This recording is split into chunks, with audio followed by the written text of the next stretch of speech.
have been to Alaska for the last 3 summers in a row, and these are the 10 things we wish we would have known before ever stepping on an Alaskan cruise.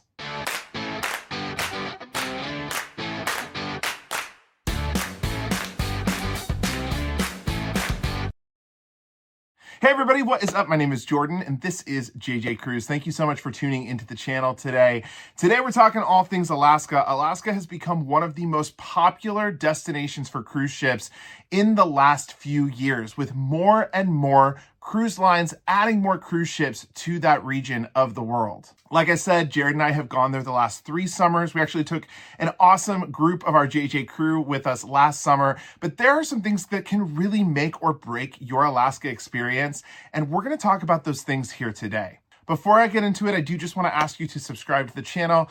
We have gotten a lot of subscribers in the last few weeks. So I want to thank you to everyone that has been subscribing. But if you love cruise content and you like all things cruising, please hit the subscribe button and don't forget to tell YouTube you like this video by hitting the thumbs up.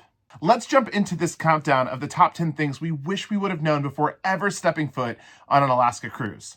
Coming in at number 10. The best time to go on an Alaska cruise is Memorial Day to Labor Day. Not only will this provide you with some of the best weather during the Alaskan season, it's also the best time to go to see certain types of wildlife. It's the best time when the waters are a little bit more smooth, and it hopefully can provide you a little bit better weather than, say, maybe going in October when traditionally it would snow during that Alaska cruise. Number 9. We highly recommend finding a cruise itinerary that includes the Inside Passage. Traditionally, the Inside Passage is included in all cruise itineraries going to Alaska. But with the amount of ships heading up the coast and stopping in that region of Alaska, we are seeing several itineraries come out without the Inside Passage included. The Inside Passage is a narrow canal that is surrounded by gorgeous mountains. It's one of the most breathtaking experiences that you can have in North America, and we could not recommend enjoying the Inside Passage on your cruise itinerary when you go. Number 8, pack layers and possibly bring a raincoat. Now, even though you should have nicer weather during the summer of Alaska, it still can be very rainy and sometimes extremely windy. Layers are the key. The weather in Alaska can change 5, 6, 7 times a day during the summer months, and you might experience rain in the morning and then a lot of warmth in the afternoon. In Alaska, I've had everything from a large winter coat down to shorts and even a t-shirt, because you just never know what type of weather you're going to get. It's always best to be prepared for rain or shine when going to the last frontier. Number 7, you're going to want to invest in a nice pair of shoes with a good grip. Now, you don't necessarily have to have a good pair of hiking shoes unless you're planning on hiking. And trust me, there is plenty of opportunity to hike when you're over in Alaska. But we recommend just bringing shoes with a good grip, because sometimes you're walking on the dock, or sometimes when you're walking in these towns, you might encounter places that are wet or slippery. So having a good shoe with a good arch and a good grip is going to allow you to walk further during the day and keep you safe from slipping and falling on the cement or the dock near where the ship is ported. Number 6, carry cash. Now, this is something that I actually wouldn't have even thought of until our last trip to Alaska. But on this trip that we went this past summer, we actually visited a craft boutique, which is something that we didn't encounter the last 2 times we went to Alaska.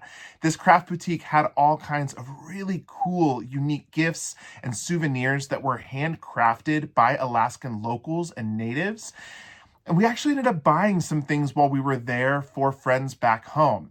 But several of these little areas only took cash. This can also be true for food places, which brings me into my next point. Number 5 is eat local and make sure you're eating locally sourced food. I myself am not a big seafood eater or fish person, but I can say hands down, the halibut and salmon in Alaska is the best fish I have ever had. And I love it. And when I'm not in Alaska, I'm craving it. If you go to Juneau, if that's on your itinerary, Deckhand Dave's is a food truck that you must try when you are there. We have visited this little food truck the last 3 summers, and it seems to only get better and better. The food there is so incredible, and it's one of several food trucks that is in a little kind of park area of Juneau off the beaten track. So look up Deckhand Dave's when you're going to Alaska and make sure to go get food when you're there. Number 4 would be to look for local excursions off the ship. Sometimes excursions through the cruise ship can be so pricey, and that's because they're extremely popular. If you use a website like Viator.com or maybe Airbnb Experiences, or just look for local websites and experiences that are off your ship, you can often find excursions that are much lower in price. Of course, if you go on an independent excursion, you have to know that it's your responsibility to get yourself back to the ship on time, so you'll always want to make sure that that stuff is in check. But if you can, book an excursion off the ship because it is going to save you a few bucks or a few hundred. Number 3, if you're going for wildlife, know when to go. There are certain types of wildlife that you're only going to see at certain times of year. For example, if your goal is to see orca whales, those are most prevalent in Alaska in May and June. If you're going to see humpback whales, those are there all summer, but they're more prevalent in June and July. If you're going for salmon fishing, you need to make sure you know the dates that you can actually fish, because salmon fishing season is mostly in early July, and that's the time where you can fish and keep the fish, have it shipped back to your home. So you're going to want to watch those dates. July is a pretty safe month for seeing salmon, humpback whales, the bears that hunt salmon, as well as a number of different wildlife that you're going to see in Alaska. Alaska wilderness is incredible, and the wildlife is so cool up there. So just don't miss the time of year or the specific month, depending on what you're going to see. Number 2, plan to wake up early and go to bed early. Going to Alaska is not a party cruise. This is not one of those cruises that you get on to drink and party and stay up late into the wee hours of the morning.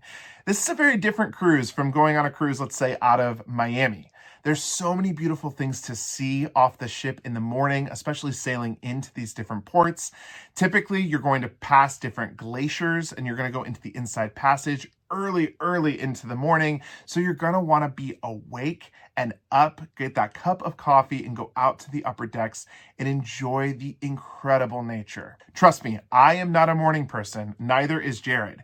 But we were excited and ready to wake up every single morning early to catch the views and see the spectacular nature that lies on the Alaska front. The last tip, number 1, don't skip your Canadian port. For almost every single itinerary, you do have to stop somewhere in Canada before coming back to the United States. For many ships, that's Victoria or Vancouver. And I just have to say, Victoria is one of the most charming places that I have been to in the world. Don't just skip this port. Get off, eat some poutine, enjoy the shopping that Victoria has to offer, and the beautiful area. There's some incredible flowers there and gardens. There's so much to see and do in Victoria. So don't just skip that and say, well, that's not Alaska on my Alaska cruise, so I'm not going to get off the ship. Get off the ship and enjoy Canada. Well, those were our top 10 things that we wish we would have known before ever stepping foot on an Alaska cruise. Let me know some of your tips in the comments below. What do you think about Alaska cruises? Have you been? Is there any tips that you would add to mine? Please let me know in the comments below and let me know what you think of this list. Thank you so much for watching. Again, my name is Jordan. This is JJ Cruise. Until next time, see ya.